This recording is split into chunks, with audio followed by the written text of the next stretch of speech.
Assalamualaikum warahmatullahi wabarakatuh. Saudara-saudaraku seiman, seagama, sebangsa dan senegara. Ketemu lagi ya dengan saya. Biasalah saya akan selalu membagi-bagikan ilmu yang benar karena membagikan ilmu yang benar itu hukumnya wajib dan itu diperintah oleh Tuhan untuk menyebarkannya. Jadi kalau kita punya ilmu jangan sungkan ya untuk menyebarkannya karena itu kewajiban yang disuruh oleh Tuhan. Betul betul.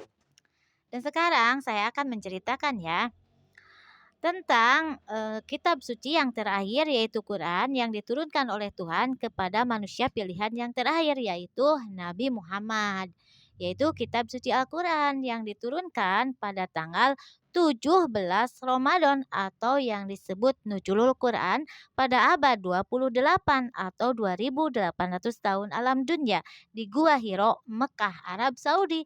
Sewaktu Nabi Muhammad merenung memikirkan kezoliman kaum kafir Quraisy, maka turunlah wahyu dari Tuhan untuk membereskan akhlak-akhlak yang waktu itu akhlak-akhlak kaum kafir Quraisy sangat biadab. Maka Tuhan menurunkan wahyu kepada Nabi Muhammad untuk membereskan akhlak. Maka Nabi Muhammad membawa akhlakul karimah atau akhlak yang terpuji. Jadi Nabi Muhammad itu diberi ajaran oleh Tuhan tentang akhlak-akhlak kehidupan yang terpuji. Dan sewaktu itu akhlak-akhlak kehidupan di masa Nabi Muhammad yang disebut kaum kafir Quraisy, akhlak yang sangat tidak bermoral atau tidak beri kemanusiaan. Nah, Nabi Muhammad menerima Quran di Gua Hiro Mekah Arab Saudi itu 40 hari 40 malam secara sempurna. Maksudnya Nabi Muhammad bukan 40 hari 40 malam terus-terusan di Gua Hiro, bukan, tetapi jarak 40 hari itu tuntas ya menerimanya, tetapi bukan terus-terusan di sana, tetapi 2 jam siang, 2 jam malam menerima ilmu-ilmu dari Tuhan yang dibawa oleh malaikat Jibril ya.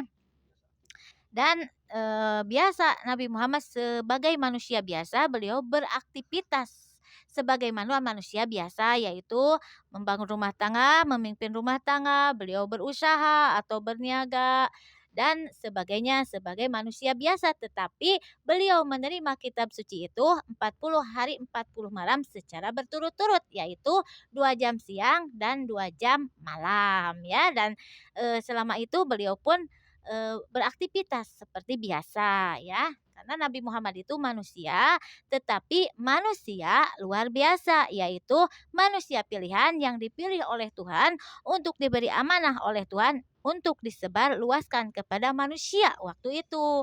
Dan siapa manusia waktu itu mengikuti ajaran Nabi Muhammad disebutnya umat Nabi Muhammad sampai sekarang kan banyak umat Nabi Muhammad yaitu muslimin muslimat yang artinya beriman dan bertakwa. Dan kita harus tahu ya, malaikat Jibril memberi wahyu yang pertama kali kepada Nabi Muhammad yaitu tentang sejarah para nabi dan para rasul sebelum Nabi Muhammad dilahirkan. Seperti sejarah Nabi Adam, sejarah Nabi Musa, sejarah Nabi Ibrahim, sejarah Nabi Hud, sejarah Nabi Yunus, sejarah Nabi Ayub, sejarah Nabi Yusuf dan sebagainya. Semua diceritakan oleh malaikat Jibril kepada Nabi Muhammad termasuk sejarah Nabi Muhammad yang dilahirkan pada tanggal 12 Rabiul Awal malam Senin jam 3 malam. Diberitahu ya oleh malaikat Jibril kepada Nabi Muhammad. Dan di saat Nabi Muhammad dilahirkan, semua makhluk memeriahkannya karena Nabi Muhammad yang akan dijadikan nabi terakhir atau rasul terakhir yaitu manusia pilihan Tuhan. Maka di saat Nabi Muhammad dilahirkan pada tanggal 12 Rabiul Awal malam Senin jam 3 malam, semua makhluk memeriahkannya termasuk Allah pribadi pun memeriahkannya dengan cara penghormatan yaitu membaca sholawat 3 kali yaitu Allahumma sholli ala Muhammad wa ala ali sayyidina Muhammad.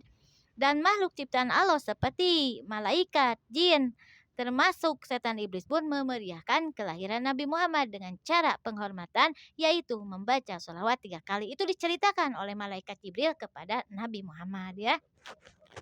Dan sejarah diturunkannya kitab suci yang 4 yaitu Toret yang diturunkan kepada Musa, Zabur yang diturunkan kepada Nabi Daud, Injil yang diturunkan kepada Nabi Isa, dan Quran yang diturunkan kepada Nabi Muhammad waktu itu tuh diceritakan oleh malaikat Jibril kepada Nabi Muhammad. Dan yang kedua, malaikat Jibril menceritakan tentang ketauhidan atau keimanan. Iman kepada Tuhan Sang Pencipta yang disebut Allah dalam agama Islam, iman kepada penciptaannya yaitu 7 lapis langit, 7 lapis bumi, dan iman kepada makhluk ciptaan Tuhan seperti malaikat, jin, setan, iblis, manusia, hewan, dan sebagainya. Itu diceritakan oleh malaikat Jibril kepada Nabi Muhammad yang disebut ketauhidan atau keimanan. Dan setelah itu malaikat Jibril pun menceritakan tentang hukum-hukum kehidupan yang diberikan kepada Nabi Muhammad supaya Nabi Muhammad menyebarkannya di waktu itu saat hukum-hukum kehidupan atau akhlak tidak bermoral waktu itu ya di zaman kaum kafir Quraisy. Maka malaikat Jibril yang disuruh oleh Tuhan menceritakan atau memberitahu tentang hukum-hukum kehidupan yang diberikan kepada Nabi Muhammad supaya disebarluaskan. Makanya Nabi Muhammad disebutnya ahlakul karimah, ahlak yang terpuji karena diberi ilmu ahlak-ahlak yang terpuji dari Tuhan melalui malaikat Jibril. Seperti hukum kepemerintahan, kan ada aturannya ya dari Tuhan, yaitu pemerintah wajib mengayomi rakyat, dari rakyat besar sampai rakyat kecil dari bahaya kelaparan dengan cara menurunkan harga barang makanan pokok supaya terjangkau oleh rakyat yang paling minim dalam upah. Pemerintah wajib mengayomi rakyat dari rakyat besar sampai rakyat kecil dari huru-hara yang meresahkan masyarakat dan dari bahaya pembunuhan. Dan pemerintah pun wajib mengayomi rakyat dari rakyat besar sampai rakyat kecil untuk menjaga negara, nusa, dan bangsa dari kaum penjajah. Dan ada juga pemerintah wajib meminta pajak kepada rakyat, tapi tidak memberatkan rakyat. Jadi walaupun ada kewajiban meminta pajak kepada rakyat, tapi tidak memberatkan rakyat. Kenapa wajib pemerintah meminta pajak kepada rakyat? Kita harus tahu ya. Supaya rakyat dari rakyat besar sampai rakyat kecil diketahui oleh pemerintah keadaannya atau didata. Jadi ini datanya ini rakyat yang miskin, ini menengah, ini rakyat kaya. Jadi ada data ke pemerintah. Jadi ada kewajiban meminta pajak itu supaya terdata keadaan rakyatnya ya. Jadi rakyat miskin, yang fakir, yang miskin, yang menengah, yang atas. Jadi terdata. Jadi ada kewajiban pemerintah meminta pajak kepada rakyat tapi tidak memberatkan rakyat, dan hasil pajak oleh pemerintah dikelola untuk mensejahterakan rakyat, bangsa dan negara. Itu aturan dari Tuhan yang diberikan kepada Nabi Muhammad dari Tuhan melalui malaikat Jibril. Dan hukum-hukum kehidupan lainnya seperti hukum perkawinan, hukum berumah tangga, hukum ketetanggaan, hukum mengurus anak dari usia berapa sampai berapa, hukum perceraian, hukum bab waris atau pembagian harta, hukum membangun rumah, kan ada aturan dari Tuhan, hukum berniaga atau usaha, cara utang piutang, kan ada aturan dari Tuhan. Cara kita menyebarkan ilmu, cara mencari ilmu, itu semua sudah diatur oleh Tuhan yang diberikan kepada Nabi Muhammad melalui malaikat Jibril, cara hukum-hukum kehidupan. Jadi manusia ini hidup di alam dunia sudah ada aturan dari Tuhan. Maksudnya ada aturan dari Tuhan itu kehidupan ini cara-caranya sudah diatur oleh Tuhan. Dari kita tidur sampai tidur kembali ada tata caranya melalui melalui profesi masing-masing. Sebagai pemerintah ada cara untuk menjalankan kepemerintahan. Sebagai kepala rumah tangga, lelaki ya, kepala rumah tangga, ada tata cara dari Tuhan untuk mengelola rumah tangganya. Sebagai kita ibu rumah tangga, ada tata cara dari Tuhan sebagai ibu rumah tangga. Sebagai kita berusaha, sebagai kita bertani, semua ada aturan dari Tuhan. Karena manusia oleh Tuhan diturunkan ke alam dunia ini untuk menjadi khalifah alam dunia. Apa itu khalifah? Kita harus tahu ya. Khalifah itu yang memimpin makhluk yang ada di alam dunia. Siapa yang dipimpin oleh manusia sebagai khalifah? Kita harus tahu. Yang dipimpin oleh manusia sebagai khalifah alam dunia yaitu tumbuhan, air, tumbuhan, air, dan hewan itu dipimpin oleh kita manusia. Dengan cara apa kita memimpin makhluk tersebut? Dengan cara yang sudah diatur oleh Tuhan, yaitu melestarikan alam dunia dan berbuat baik di alam dunia. Dengan cara tumbuhan yang ada di gunung jangan ditebang, karena itu kalau ditebang akan menjadi bencana kepada semua orang. Jadi kalau ada gunung yang gunung, kita tanami dengan tanaman yang besar.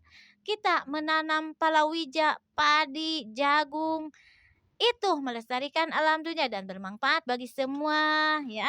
Kita arahkan aliran air, jangan disumbat.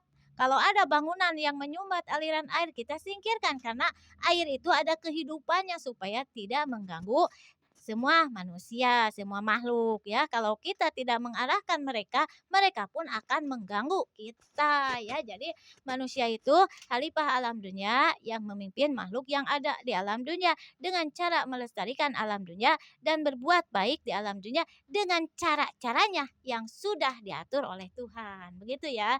Jadi Tuhan itu mengatur kehidupan alam dunia itu bukan kita sudah takdir masuk neraka, kita calon neraka, kita sudah takdir masuk surga, sudah takdir dari Allah masuk surga, bukan. Tapi Tuhan memberi cara-cara untuk kita kehidupan yang sudah diatur oleh Tuhan caranya, ya.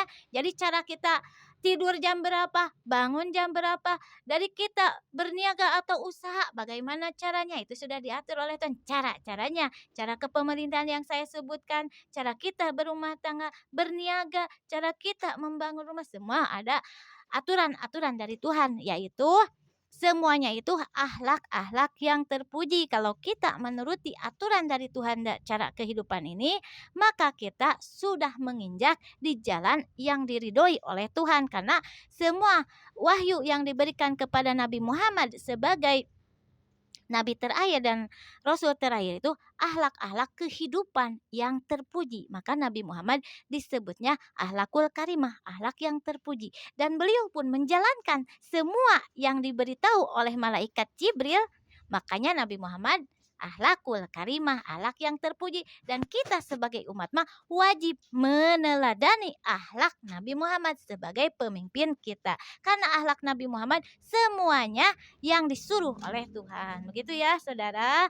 Semoga bermanfaat. Sekian, Assalamualaikum warahmatullahi wabarakatuh.